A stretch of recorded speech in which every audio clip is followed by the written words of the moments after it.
20 টাকা dozen, dozen 720 টাকা। তারপরে আরো হেভি আছে আমার কাছে, হেভিটা দেখাচ্ছি 720 টাকা। জি। আচ্ছা, আই হাই ভাই, এইটা কি বিল করলেন? একদম চকচক করতে। জি জি জি। আপনার 1 নাম্বার 2 নাম্বার দুইটাই হয়। এটাও সবাই চেনে। হ্যাঁ, আপনার 1 নাম্বার যদি কেউ নিতে চায় 5 মিটার 950 টাকা ডর্জন, আর 3 মিটার নিলে 650 টাকা ডর্জন 1 নাম্বার টাকা ডর্জন। আচ্ছা। আর যদি এটার মধ্যে কম দামি কেউ নিতে চায় 5 মিটার 800 টাকা ডর্জন, আর 3 মিটার 520 টাকা ডর্জন। আচ্ছা,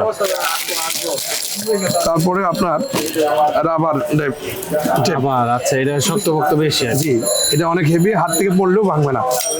এটা আপনার 3 মিটার যদি কেউ নিতে চায় 600 টাকা ডর্জন, 5 মিটার 900 টাকা ডর্জন।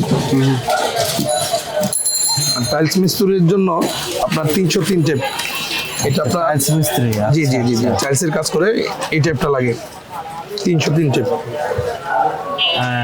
এটা যদি কেউ নিতে চায় আপনার 720 টাকা ডর্জন, ডর্জন 720 টাকা। তারপরে আরো হেভি আছে আমার কাছে, হেভিটা দেখাচ্ছি 720 টাকা। জি। আচ্ছা, আই হাই ভাই, এইটা কি বিল করলেন? একদম চকচক করতে। জি জি জি। এটা এই দেখেন দাঁড়ায় রয়েছে, এটা টিপ দিবেন ঢুকে যাবে। এটার আপনার ডর্জন যদি কেউ নিতে চায় 5 মিটার 1050 টাকা ডর্জন, আর 3 মিটার নিলে 750 টাকা ডর্জন। সবচেয়ে দামি টেপ এটা। 50 টাকা ডজন। জি।